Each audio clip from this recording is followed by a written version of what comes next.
Hey everybody, this is Senna Ale, and welcome to the Sanctum. So today's review is the Oracle of the Seven Energies by Colette Baron Reed, and of course the artwork is by um, Jenna Della Gradigalia. So this is a Hay House um, Oracle deck. It comes with, I love this one because this is actually a smaller book, a smaller deck box that is magnetic open and it has the ribbon.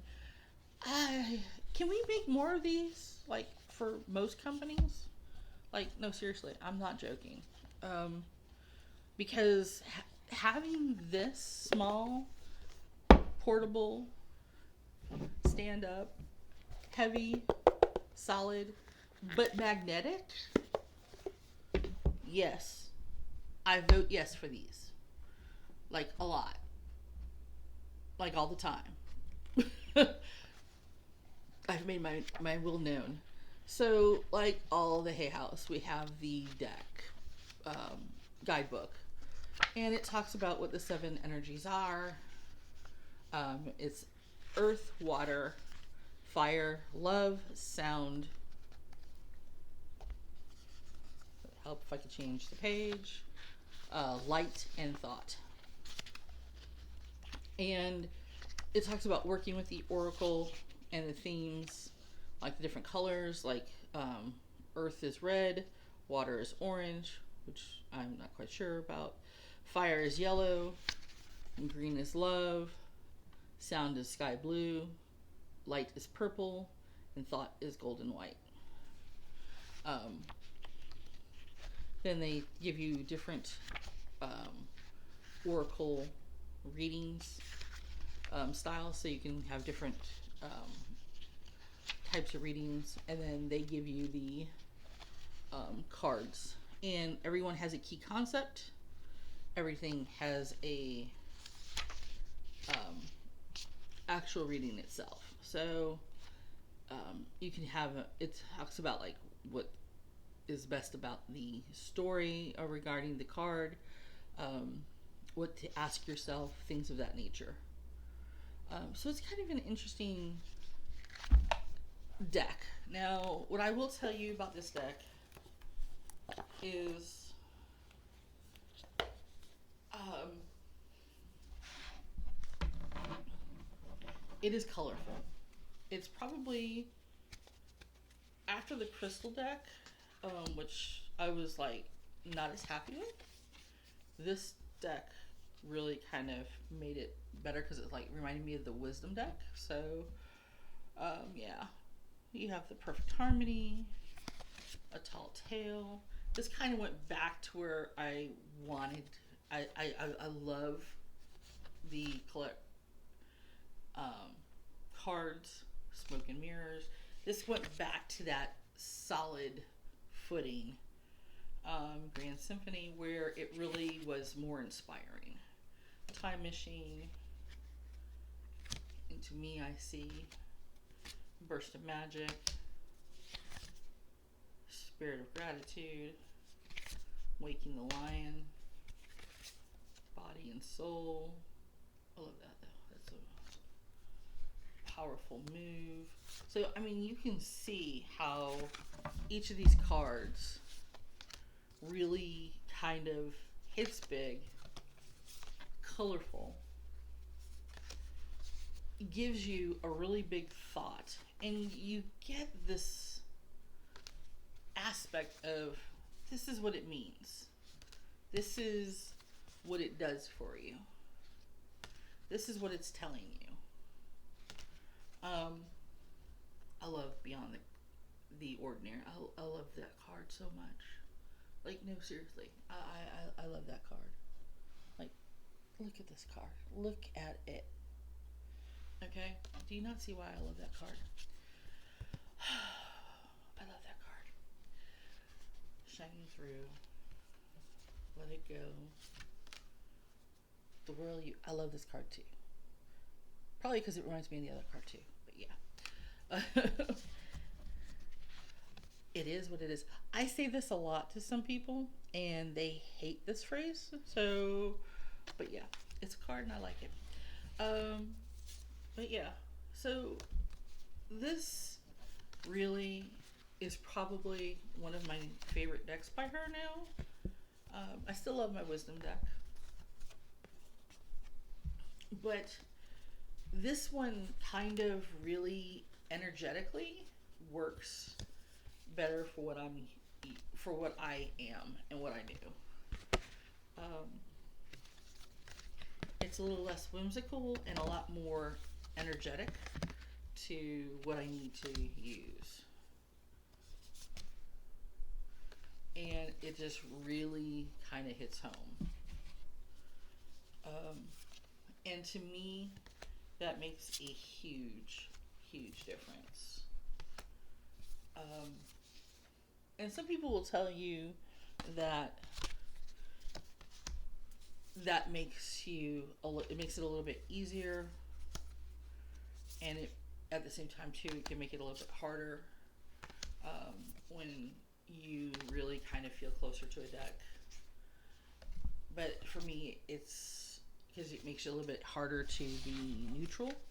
For me, it's easier to be neutral in decks that I really love because it makes me tap into the energy easier, and I find it easier to just be. So when I'm just being with the energy, it's easier for me to just be like, okay, yeah, this is how it is, this is how it goes, and I don't have any kind of preference to it, if that makes sense. So yeah. So let's do your reading. This reading is going to be an interesting one only because of the fact that we're going to basically take some energy. We're going to take this energy, wrap it around you, and we're asking this energy two things. What is the best we can give to ourselves to help us to be better? The other one is going to be, what can we do to get rid of the negative energy that's been in our lives? You know, what is this negative energy that's been surrounding us, and how can we get rid of it? And how can we make it better? How can we wrap positive energy around this? Okay.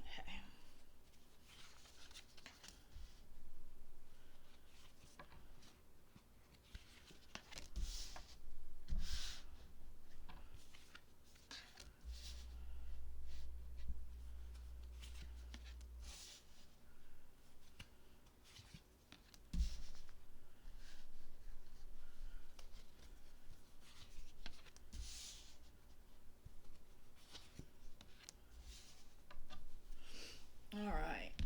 So let's take a look and see what it's got. All right, here. So we have Awakening Genius in reverse, or in protective mode, as Colette says. So one thing that's been working against us, energy-wise, is that we've been basically downbeating ourselves that we're not smart enough, we're not good enough, we are just not getting things. And that's been playing havoc with us, that, God, I'm just not smart enough to get this. Why can't I just understand these things? Ooh, boy, does that sound familiar. If I was only smart enough, this would be so much easier. And that energy has really been getting to us a lot, because that has also fed into this higher view and protective mode. If only I could see better about the situation, I know I could figure a way out. If only I could see things clearer, I know that there would be a better way to deal with this. Sometimes it's not. You don't need to be higher. You don't have to be in a better position to see clarity. Sometimes you just got to be in the thick of it and just wade through. But when you're in the thick of it, sometimes you don't. You wish you had a better view, because you think that if you can see better, you would know how to make things better for everybody else and yourself. these are the things, the energies that are really kind of getting to us right now. Um, the whole, oh gods, if I could just see better, if I could just figure this out, if I could just have a better view of things, I know I can make it work. And God, I wish I was smarter. I know I could get this done. I know if I was smarter, I could do better, I could make better, I could do things. Why why aren't I? How can I be smarter? So let's talk about the energy to we need to have, okay? We need the power of purpose. Power of purpose means that we know what we need to do. We we know what we want. And let's be honest, a good percentage of us really don't know what we want in life.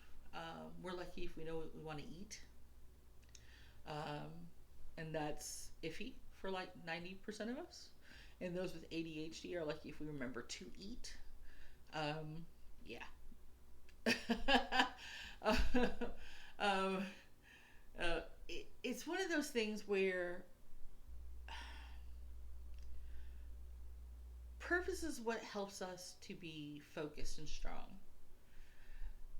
It's okay to have a flexible purpose as long as you know what your core goal is. If your core goal is to be able to be a better person and to make enough money to pay your bills, take a regular vacation, and not be in debt. And that is just like, that is your main goal in life. Then that's your flexible goal. That is the goal you have. And that is your purpose. Do you want more than that? Possibly. But that's your main function. That is the core goal that you have set for yourself. That's cool. That is the power of purpose. Everything else is icing on a cake. It is whipped cream on pie. So once you've set what your core purpose is, the energy then says, call to your muse. Having the energy to call to whom inspires you, the muse that gets you going.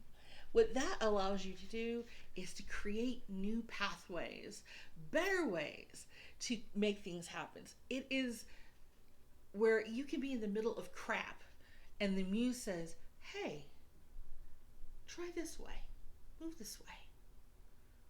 Well, it never worked when I went to the right. I know, but don't go straight right. Go north, go northeast. Don't just go to the east. Okay. You go northeast, and suddenly something happens that you hadn't expected, and things start clearing up. The muse is the one who inspires you to try something new and different, that gives you a different perspective, that allows you that clear view, that higher view, but while you're still on the same plane you were before. It allows you to have a better perspective of things, even though you've never left the location or the viewpoint that you're in. It gives you a wider view, a better view. It inspires you to think outside the box. The muse energy allows you to call upon that part of yourself that creates new things, that creates things that will help you to basically get your purpose going. Now, what are the aspects that may possibly stumble during your process of this energy building, this new energy that you're trying to create? And this doesn't mean that it's like cut and dried and that it'll just tumble you down, or it may, and these are energies that can both be ups and downs. So they may lift you up higher, they can like lift you up, or they can just tumble you down slightly. So the first one to remember is that is the fact that tendency to feel great and full in reverse, in protection mode. So we have to protect from thinking that we are all that in a bag of chips. We got to protect ourselves from thinking we are the best of the best, as we have the power of our purpose and we have the muses encouraging us, and we are basically powering through and developing and getting shit done and finding our path, and things are happening, good things are happening. We need to basically watch out that we don't get too full of ourselves, because then we'll stumble, we will fall, we will basically break our face open, because we'll get uppity, and then the universe says, yeah, no, you need to be taken down a little bit. So you got to be careful of this. The other thing is you got to also make sure that you do make some powerful moves. This move could be helping others. It could be opening up things that others have never had a chance to. Maybe opening something so you and a few others can go to.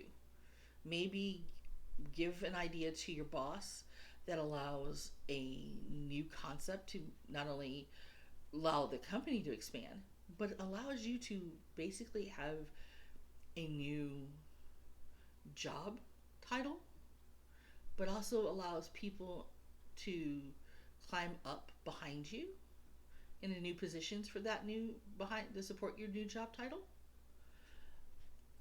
A powerful move may also be an actual move that starts you fresh and new. That move allows you to basically feel like you are moving in the positive direction in your life, that you're doing the things you need to do. It gives you the strength and the skill to start over, or gives you the strength and skill to say, yeah, we can do this, we can get this done. But again, don't get too full of yourself. That's the warning, the ups and the downs. So what does this mean overall? It means be careful of others that may say, hey, you and I are the same. You and I are a lot alike. Because sometimes those people who say that you and I are a lot alike are just trying to fish for information so they can use it against you, or more importantly, to take your stuff and basically present it to others as their own. Doesn't mean that they will, but it just means don't blather, don't tattle, don't gossip about your stuff. Please don't gossip. Gossiping is going to get you in trouble. When birds of a feather flock together, they tend to gossip, and gossip ends up hurting somebody. So be careful of that. But what it also says is that the oracle gift, the gift of knowledge, the gift of seeing, the far seeing, of being able to take your knowledge, to take this energy, to grow, to learn, to be purposeful, will take you further as long as you are careful, as long as you are purposeful, as long as you are able to use your power wisely. Because oracles are wise. They are wisdom, which means applied knowledge. So if you apply your knowledge in a wise manner, then yeah, apply that knowledge. Be careful, be watchful, use your muse, use that purpose. Do the things you're supposed to do, and you will notice that that oracle gift will keep giving. It won't stop. And you'll benefit in the long run. So will others. So that's important. So there you go. That is the reading about getting rid of the bad energy and producing your good energy. So that's the Oracle of the Seven Energies by Colette Baron Reed and by Jenna de la Grottalia. And again, inside it says, co-create your most beautiful and meaningful manifestations. So what do I think about this deck? I enjoy this deck a lot. I love using it. It is great for regular pulls. It's great for energy work. Um, Great for when you're doing personal readings, when you're doing it's great when you're doing party readings because everybody gets kind of like really coolly involved. It is a great practical deck. I love the box. The box is awesome. They need more boxes like this. um, I would rate this as a 6.7 out of 7 chakras. So definitely it's worth it if you get it. Um, it is probably a little bit more expensive than some of the decks that she has out there, but it is definitely one to get if you want an everyday oracle that you can just carry around with you and take. Until next time, Bendithian.